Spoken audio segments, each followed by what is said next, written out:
Hello students, देखिए आज हम नाइन्थ क्लास का 8.2 एक्सरसाइज में क्वेश्चन नंबर 3 करने वाले हैं। आप नोटिस करेंगे कि ये क्वेश्चन नंबर 2 जैसा ही है, लेकिन बिल्कुल यूँ कह दीजिए इंटरचेंज कर दी वैल्यूज़ को। उसमें क्वेश्चन 2 में ABCD जो गिवन क्वाड्रिलेटरल था उसमें रोम्बस था, और जो प्रूव करना था मिड पॉइंट्स को ज्वाइन करके क्वाड्रिलेटरल, उसको रेक्टेंगुलर प्रूव करना था। इस बार थर्ड क्वेश्चन में हमें ABCD को रेक्टेंगुलर गिवन है और उसी तरह से उनके साइड्स के मिड पॉइंट्स को ज्वाइन करके जो नया क्वाड्रिलेटरल बनेगा उसको रोम्बस दिखाना है हमें। ठीक है, तो चलिए फिगर बना लेते हैं इसका एक। हमें इस बार एक रेक्टेंगल दिया गया है, तो एक रेक्टेंगुलर शेप बना लेते हैं। उसी तरह से मैं नेमिंग दे रहा हूँ बिल्कुल सेम वे में। ठीक है, फर्स्ट क्वेश्चन में भी था, सेकंड में भी था और इसमें थर्ड में भी, ताकि कोई कन्फ्यूज़न ना हो आपको। फिर इनके जो मिड पॉइंट्स हैं उनके मिड पॉइंट्स को इन्होंने रिस्पेक्टिवली AB के मिड पॉइंट को P, BC के मिड पॉइंट को Q, then R, then S, इस तरह से नेमिंग दी गई है। तो इनको ज्वाइन कर लेते हैं।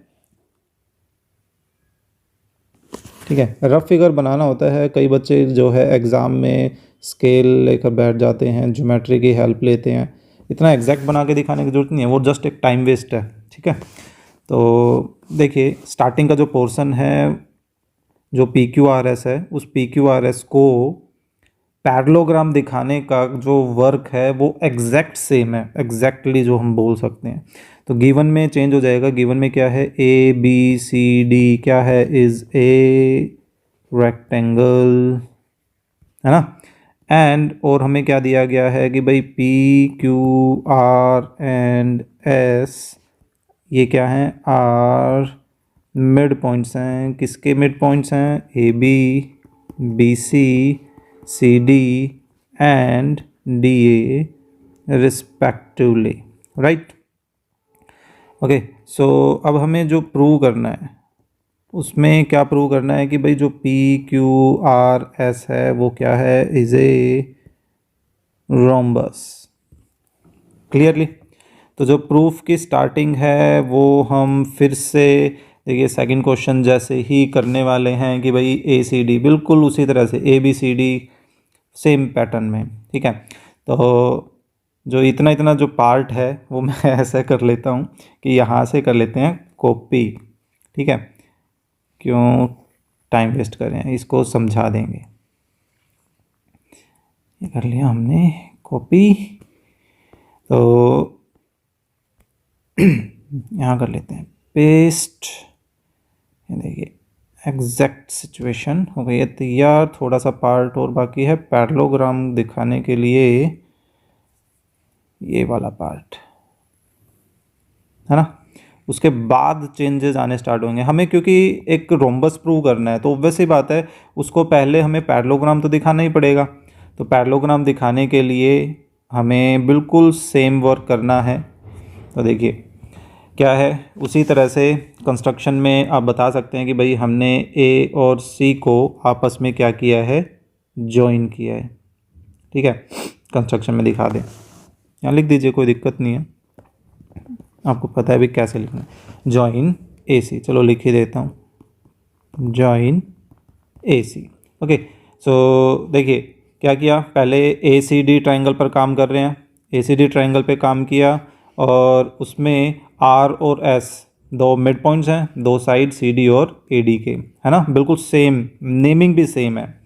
और ऑब्वियसली बात है फिर मिड पॉइंट थ्योरम की हेल्प से हमारे पास SR और AC जो हैं आपस में पैरेलल भी हो गए और AC के हाफ के इक्वल भी हो गई SR, है ना। इन द सेम वे अब हम इस नीचे वाले ट्रायंगल पर काम करने वाले हैं, और इस नीचे वाले ट्रायंगल ABC में P और Q क्या है, आपस में फिर से मिड पॉइंट हैं। किसके, AB और BC के मिड पॉइंट है। तो फिर से मिड पॉइंट थ्योरम की वजह से अब PQ AC के क्या हो गई, पैरेलल हो गई, और साथ साथ AC के हाफ के इक्वल भी हो गई। तो फ्रॉम 1 एंड 2 से हमारे पास क्या सिचुएशन आ गई कि भाई ये जो AC और PQ हैं ये आपस में पैरेलल भी हैं और इक्वल भी हैं, है ना। सो हम बोल सकते हैं कि भाई ये जो PQRS वाला जो ये क्वाड्रिलेटरल बना, ये क्या बन गया, एक पैरेललोग्राम, क्योंकि इसकी जो अपोजिट साइड्स हैं उनको हमने क्या दिखा दिया, आपस में पैरेलल भी दिखा दिया और इक्वल भी दिखा दिया है ना, किसी एक पेयर को। तो ये जो क्वाड्रिलेटरल है वो क्वाड्रिलेटरल क्या बन गया, एक पैरेललोग्राम। क्लियर है। अब चेंज आ गया है। अब हमें देखिए एक सिंपल सा लॉजिक था फर्स्ट एक्सरसाइज से ही कि एक रोम्बस को, मतलब एक पैरेललोग्राम से रोम्बस बनाने के लिए हम क्या करें, इसकी एडजेसेंट साइड्स को इक्वल दिखा दें। ठीक है, समझने के लिए मैं क्या करता हूँ, इस AC को फिलहाल इग्नोर कर देता हूँ, मतलब मैंने रफ कर दिया। ठीक है, एग्जाम में ऐसा कुछ करके दिखाने की ज़रूरत नहीं है, क्योंकि कहाँ हमें तो शो तो करनी पड़ेगी ना AC, फिलहाल समझने के लिए किया है। तो देखिए, हम अगर इस रोम्बस को ये दिखा दे भाई इसकी दो एडजेसेंट साइड्स आपस में कैसी हैं, इक्वल है। ठीक है, तो ऑब्वियस ही बात है वो पैरेललोग्राम किस में कन्वर्ट हो जाएगा, रोम्बस में कन्वर्ट हो जाएगा। यानी कि अब अपना टारगेट क्या है, इन दो साइड्स को इक्वल दिखाना, इनको या इन दोनों को दिखा दीजिए, या इन दोनों को दिखा दीजिए, या इन दोनों को दिखा दीजिए, किसी भी कोई भी दो एडजेसेंट साइड पकड़ लीजिए। ठीक है, अब बात आ जाती है भाई इनको इक्वल कैसे दिखाएं। तो इनको इक्वल दिखाने के लिए देखिए हम इन ट्राइंगल्स की हेल्प लेते हैं। अगर हम इन दोनों ट्राइंगल्स को APS ये ट्राइंगल और BQP ये ट्राइंगल, तो ये छोटे लेफ्ट और राइट जो ट्राइंगल्स हैं इनको कॉन्ग्रुएंट दिखा दे, कोरस्पॉन्डिंग साइड्स आपस में ऑटोमेटिकली क्या हो जाएंगी, इक्वल हो जाएंगी ना। तो अब हम इन्हीं ट्राइंगल्स को क्या करने वाले हैं, कॉन्ग्रुएंट दिखाने वाले हैं। ठीक है, तो इसको नीचे कर लेते हैं, यहाँ पर पेस्ट, बार बार देखना नहीं पड़ेगा ऊपर। तो देखिए, in triangle APS and triangle BPQ, अब नोटिस कीजिए, देखिए AP और BP दोनों में क्या है, इक्वल है। क्यों है, P इज मिड पॉइंट किसका, ऑफ AB का, है ना भाई। AB का मिड पॉइंट P है, तो वैसे बात है ये दोनों टुकड़े आपस में क्या होंगे, इक्वल होंगे। In the same way AS और BQ भी इक्वल होंगे। क्यों होंगे बता सकते हैं भाई, देखिए AD और BC इक्वल है, opposite side of rectangle, and दो साइड इक्वल हैं तो उनका जो हाफ करोगे तो वो हाफ भी तो आपस में क्या होगा, इक्वली होगा। अब हाफ क्यों कर रहे हैं, क्योंकि S AD का मिड पॉइंट है ना, और Q BC का मिड पॉइंट है। तो दैट मीन्स ये जो AS है वो पूरे AD के क्या होगी, हाफ के इक्वल होगी ना। यानी कि AD के हाफ में हम क्या लिख सकते हैं, AS, और BC के हाफ में क्या लिख सकते हैं, BQ। तो यही रीज़न था कि हमारे पास ये इक्वलिटी आ गई। ठीक है, and then angle PAD and angle PBQ ये दोनों भी इक्वल है, रीजन ईच 90, या आप ऐसे भी बोल सकते हो रेफरेंस कि भाई एंगल्स ऑफ रेक्टेंगल, क्योंकि ABCD तो रेक्टेंगल गिवन है ना। देयरफॉर देखिए हमने इन दोनों साइड्स को आपस में इक्वल दिखा दिया, AP और BP भी इक्वल दिखा दिया, और इनके जो एंगल्स है वो एंगल्स भी इक्वल दिखा दिए।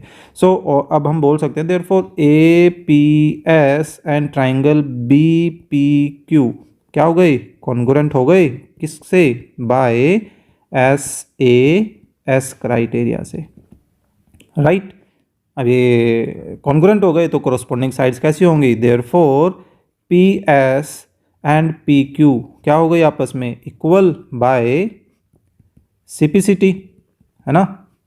और CPCT से ये इक्वल आ गए तो हम बोल सकते हैं देयरफॉर, या हम ये से बोलते हैं इन रोम्बस, सॉरी रोम्बस नहीं, अभी तो पैरेललोग्राम पता है हमें, इन पैरेललोग्राम, कौन सा पैरेललोग्राम, PQRS।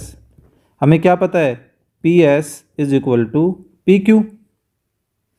कहाँ से, इसको 1 बोल देते हैं, या वैसे हम 3 तक पहुँच चुके हैं, इसको 4 बोल देते हैं ना, यहाँ बोल देते हैं फ्रॉम 4 से। तो हम बोल सकते हैं देयरफॉर ये जो PQRS है वो क्या बन गया, इज ए रोम्बस, वो एक रोम्बस बन गया, है ना।